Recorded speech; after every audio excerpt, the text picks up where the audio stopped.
카톨릭대 정혜선 교수 자리했습니다. 교수님 안녕하십니까? 네, 안녕하세요. 정혜선입니다. 예, 오늘 100세 건강과 안전을 위한 조언 어떤 주제로 다뤄주실 겁니까? 네, 오늘은요. 바로 지난 24일이 아리셀 참사가 생긴 지 1년이 되었던 예. 날이에요.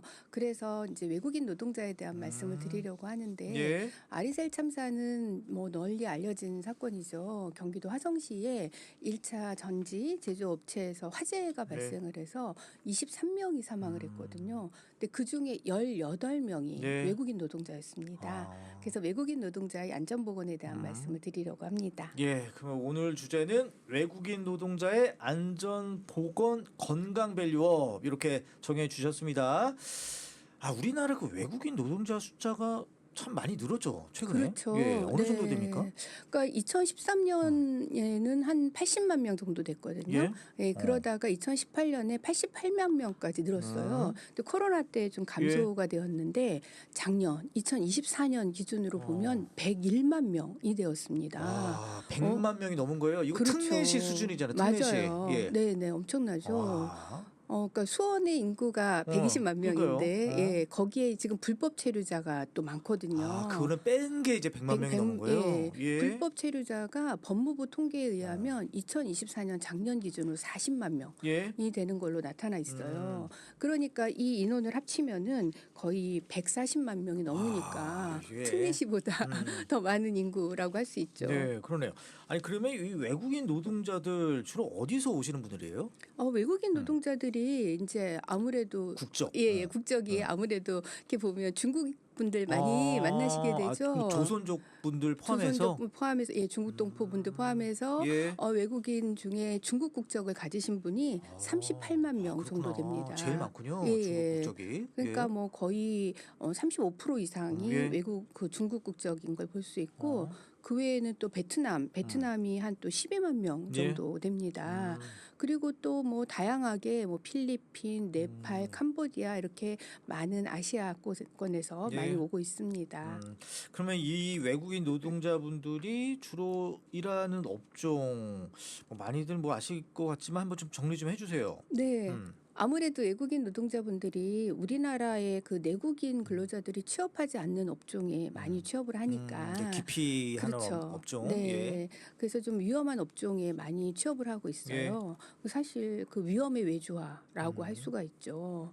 그래서 보면은 이제 제조업체에 많이 취업을 하고 있고요. 제조업체에 취업하는 사람들이 예. 거의 한 100만 명 중에 46만 명, 아, 이거 반 가까이 되네요. 예. 그렇죠. 제조업에 많이 취업을 하고 있고, 그리고 이제 도소매업이나 숙박 음식업 여기에 한 19만 명 정도가 근무를 하고 예. 있고, 또 건설업에 10만 명 근무를 요즘 하고 건설업도 있습니다. 많더라고요. 맞아요. 예. 그리고 농림업, 그러니까 농업 같은 데 또 외국인 그래요? 노동자가 많이 근무를 합니다. 예.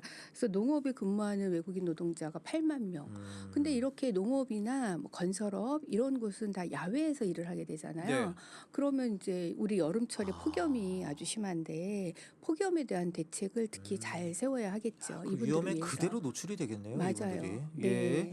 그럼 이 외국인 노동자분들 일하다가 다치시거나 이제 목숨을 잃는 경우가 이제 사건 사고로 우리 뉴스를 통해서 많이 보게 되는데 이 외국인 노동자들의 산재는 어느 정도 됩니까? 그러니까요. 외국인 노동자분들이 일을 하다가 다치는 그 예. 산업재해가요. 매년 증가하고 있어요. 고용노동부 발표에 의하면 예. 2020년에 산업재해를 받은 분이 7,583명. 예. 근데 2021년에는 8,030명으로 증가하고 2022년에는 8,266명이다가 2023년에는 8,792명. 이렇게 계속 증가 외국- 추세네요. 그렇죠. 예. 계속 증가하고 있어서 외국인 노동자들이 산재를 많이 당하고 있고 예. 산재 중에 특히 사망자를 살펴보면 예. 2023년을 기준으로 했을 때 그때 그 외국인 노동자의 산재가 8,792명이었는데 네. 이 중에 85명이 사망자였어요. 예. 그 시기에 그러니까 우리나라 전체 사망자가 812명이었거든요. 산재로 산재 사망자가. 예. 근데 그 중에 외국인 노동자가 85명이니까 전체 우리나라에서 사망한 산재자 중에 외국인 노동자가 10%를 차지하고 있는 걸 볼 수가 있죠. 예, 그렇군요. 아니 이제 앞서 그 교수님께서 말씀해 주셨지만 이 대표적인 이 산재 사고는 이제 아리세 사고 아니겠어요? 네. 이 외국인 노동자분들이 계속 위험 업종에 일하시다 보니까 위험에 많이 노출이 되고 그만큼 산재 사망자로 많이 되실 것 같은데 뭐 주요 산재 사례 이런 게 좀 있을까요? 네네. 그러니까 산재가 정말 많이 어. 생기니까 산재 사례를 살펴보면 예. 그러니까 바로 1년이 된 음. 아리세 사고가 1년이 된 그 시점 네. 지난 24일 날 음. 경기도 광주에서 예. 지식산업센터 건설 현장에서 예. 외국인 노동자가 추락해서 사망하는 아 이런 경우가 그래요? 아 생겼어요. 최근에? 근데 아 최근이죠. 바로 그래요? 며칠 예예. 전이죠. 네. 어. 이분이 러시아 국적의 50대 남성분이셨거든요. 예. 근데 건물에 외벽 어. 공사를 위해서 작업 발판을 이렇게 설치하다가 아 20m 참. 아래로 추락을 음. 해서 병원으로 급히 예. 옮겼는데 사망을 하게 되었죠. 예. 그것뿐만이 아니에요. 그 다음 날 예. 2월 25일 날 또 어. 경남 창원에서 참. 자동차 제조업체였거든요. 예. 여기에 30대 외국인 어. 노동자가 기계에 끼이는 사고가 예. 생겼어요. 음. 큰 롤러 기계가 있었는데 그 롤러 기계 밑에 떨어진 물건을 줍다가 그 거기에 팔하고 머리가 이렇게 아이고 끼이면서 예. 병원으로 이송했는데 결국은 또 이분이 숨을 지게 되는 그런 사고가 예. 생겼고요.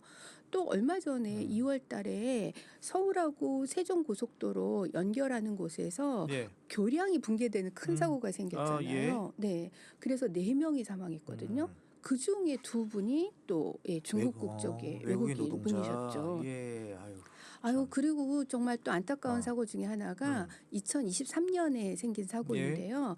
경기도 안성의 어. 공사장에서 일을 하다가 밑으로 떨어져서 매몰되는 사고가 아 생겼거든요. 예. 근데 거기에 어. 사망하신 분이 베트남 국적의 노동자 두 분이셨어요. 네네. 근데 이 두 분이 형제지간이셨던 아 맞아요. 거죠. 이거 기사 나왔어요. 봤어요. 그러니까요. 이거 참. 형제가 같은 곳에서 일하다가 함께 같이 사망을 한 아 거예요. 진짜 그래요. 너무 안타까운 그런 음. 사고였죠. 네. 아니 그러면 이렇게 외국인 노동자들에게 특히 이렇게 산재가 많이 생기는 이유 좀 많은 이유들이 있을 것 같아요. 네, 어떻게 그렇죠. 좀 분석하셨습니까? 아무래도 이제 안전보건 교육이 굉장히 중요하거든요. 예. 외국인 노동자를 위해서 안전보건 교육이 잘 이루어져야 음. 하는데 우선 그 외국인 노동자들이 우리나라에 입국을 하면 예. 16시간 동안 교육을 받도록 돼 있어요. 의무적으로 네네. 예. 근데 그 16시간 교육이 다 안전보건 교육이 아니라 어. 이제 문화에 대한 교육, 뭐 아. 업무에 대한 예. 교육, 뭐 이런 그 고용 허가제 이런 어. 제도에 대한 교육 그러다 보니까 실제로 안전보건 교육은 뭐 한 2시간, 3시간 이 음. 정도에 불과하게 돼요. 뭐 교수님 보시기엔 약간 좀 형식적이고 너무 적다. 그렇죠. 어. 그분들이 어느 사업장에 배치될지 모르고 음. 전반적인 교육을 하니까 좀 대략적인 교육만 이루어지는데 예. 이제 그렇게 교육을 받고 사업장에 배치가 되잖아요. 그러면 이제 그 사업장에서 그 사업장에 음. 맞는 안전보건 교육이 잘 이루어져야 예. 되는데 문제는 외국인 노동자들이 일하는 곳은 대부분 음. 50인 미만의 소규모 사업장이거든요. 음. 그러다 보니까 이분들에 맞는 언어를 제대로 통역해 아, 주거나 의사소통이 안 되니까 그렇죠. 뭐가 교육해 위험하다고 줄 분이 얘기해도 이게 안 없죠. 되네요. 예, 예. 그러니까 사업장에서 맞춤형 교육이 이루어져야 어. 되는데 교육을 할 수가 없는 거예요. 예. 언어적인 문제 때문에. 음. 그냥 거기에 투입이 돼서 일을 하니까 음. 옆에 사람이 일하는 거 보면서 따라하면서 음. 그렇게 일을 하니까 예. 실질적인 안전교육이 어. 잘 이루어지지 않는다고 볼 수가 어. 있죠. 아니 뭐 통역사를 뭐 배치하는 배려를 한다고 해도 이게 다 국적이 여러 분들이 일어나서 또 그것도 쉽지 않을 거 맞아요. 아니에요. 그리고 어. 소규모 사업장이 워낙 어. 많으니까 그 사업장에 일일이 다 배치하기가 그래요? 어렵고 그래서 음. 한국산업안전보건공단에서 예. 여러 나라의 그 외국인 음. 언어로 외국어로 되어 있는 안전보건 교육 자료를 아, 만들었어요. 그래요? 네네. 그래서 예. 리플렛도 만들고 음. 동영상도 만들고 그런 자료를 만들어서 배포를 하고 있는데 예. 문제는 소규모 사업장의 사업주분들이 어. 그런 게 있는 걸 잘 모르는 거예요. 아. 아무래도 이분들은 그런 정보가 어. 예. 약하니까 그리고 뭐 우리나라 곳곳에 산재해 있는 음. 이런 소규모 사업장에 그런 자료가 잘 전달이 안 되는 예. 거죠. 그래서 이렇게 열심히 만든 자료가 잘 배포가 되어야 되는데 예. 그런 게 활용되지 못하고 거기에다가 또 큰 문제가 네. 이 외국인 노동자에게 안전 보호구가 지급되지 아, 않는 보호 거예요. 장비가 그렇죠. 예. 보호구를 지급을 해줘서 뭐 안전화, 안전모 예. 이런 거를 지급을 해줘야 하는데 대부분은 보호구를 지급하지 않고 바로 일을 하도록 하니까 정말 그게 굉장히 큰 문제죠. 사실 그 사고가 생긴 거 보면은 가장 기초적인 그런 것들을 잘 알면 되는데 이 기초적인 게 전달이 안 되거든요. 예. 이 지난번에 그 아리세 사고에도 보면은 뭐 비상구가 어디 있다든지 대피료를 어디로 가야 된다든지 이런 거를 알려줘야 되잖아요. 예. 근데 그런 기초적인 것들을 알려주지 않고 그리고 또 보호 장비도 제대로 지급되지 않고 예. 이런 상태에서 노출이 되어서 이분들이 일을 하니까 아무래도 사고가 굉장히 예. 많이 생기게 되죠. 그렇군요. 예. 그러면 또 뭐 문화적인 차이도 또 있을 것 같아요. 맞아요. 예. 문화적인 차이가 참 커요. 근데 우리나라 문화가 대표적인 문화가 참 빨리빨리 문화잖아요. 네. 예. 이런 것에 외국인 분들이 잘 적응을 못 하거든요. 그럴 수 있죠. 작업도 그냥 빨리빨리 이렇게 해야 되는데 처음 와서 업무도 익숙하지 않고 문화도 익숙하지 않고 언어도 익숙하지 않은데 빨리빨리 그렇게 해야 되니까 예. 이분들의 그 문화적인 장벽도 굉장히 예. 크다고 할 수 있죠. 예. 이것이 바로 또 차별로 이어져요. 아, 외국인 노동자들에 예. 대한 빨리 예. 따라오지 못하니까 그분들이 왜 이렇게 일을 잘 못해? 이렇게 하면서 차별하고 멸시하고 나중엔 욕설까지 하고 그런 경우가 있어요. 참.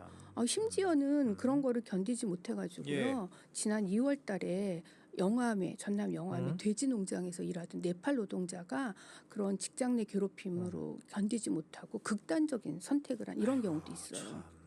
네, 안타까운 소식들이 네. 계속 이게 악순환이 되고 있는데 그러면 이 외국인 노동자의 산재 문제 이거 어떻게 하면 해결할 수 있습니까? 그러니까 우선은 이제 안전보건 교육을 제대로 잘 시행을 하는 게 필요하죠. 그 사업주 중심으로. 네, 사업주가 안전보건 교육을 해야 되는데 아까도 말씀드린 것처럼 뭐 사업장마다 예. 통역을 할 수 있거나 언어가 제대로 된 여러 사람들을 배치할 수가 없잖아요. 예. 그러니까 우리나라에 이렇게 거주한 지 오래되는 외국인 분들이 있으시거든요. 그런 외국인 노동자들을 안전보건 교육 강사로 양성을 하는 거예요. 예. 그래서 그거 좋은 방법이네요. 필요할 때마다 그 사업장에 가서 교육을 할 수 있도록 하는 것이 중요하고요. 예, 예. 그리고 또 지역에 보면은 외국인 노동자 지원센터가 있어요. 예. 이 외국인 노동자 지원센터가 이런 것들을 위해서 굉장히 중요한 역할을 해주고 있거든요. 예. 거기에는 이제 아무래도 이제 직장인 그 외국인 노동자분들이 낮에는 못 가니까 주중에 못 가니까 주말에 많이 이용을 하는데 주말에 가면 뭐 이렇게 문화 프로그램도 있고요. 그리고 뭐 다양한 동호회 그 외국인들끼리의 모임도 이렇게 예. 있는데 거기에서 안전보건 교육을 시행하는 경우가 많거든요. 예. 그리고 또 주말 진료 같은 것도 이루어지고 그런데 문제는 외국인 노동자 지원센터가 작년에 네. 그 예산이 전액 삭감이 된 경우가 아, 있어요. 어디 왜 그랬을까요, 이게? 그러니까요. 참. 사실 사고 일도 더 외국인들을 높아지고 있는데. 네, 외국인들을 더 많이 유입하는 게 지금 정책이거든요. 예. 그러다 보면 오히려 외국인 노동자 지원센터를 더 많이 지원을 해줘야 되는데 예. 예산을 전액 삭감한 거예요. 그래서 이제 문제가 많아지니까 예. 일부 예산을 복원하기는 했어요. 그렇지만 전체적으로 복원이 되지 않았고 앞으로 그런 것들이 더 확대가 되면 거기를 통해서 안전보건 교육을 할 수 있지 않을까 생각하죠. 예. 그럼 끝으로 박사님, 이 끝으로 우리 외국인 노동자의 안전보건과 관련해서 당부하고 싶은 말씀 한 30초 정도 드릴게요. 네, 예. 사실 외국인 노동자도 우리나라 사람들과 똑같은 분이기 때문에 인격적인 대우를 해주는 것이 굉장히 중요합니다. 그렇군요. 예. 네, 외국인 노동자를 배려하고 외국인 노동자들을 존중한다면 예. 그분들이 우리나라의 산업을 떠받치고 있어서 굉장히 중요한 역할을 할 것이라고 생각합니다. 예, 알겠습니다. 네, 굿모닝 건강 밸류업 정혜선 교수였습니다. 고맙습니다. 감사합니다.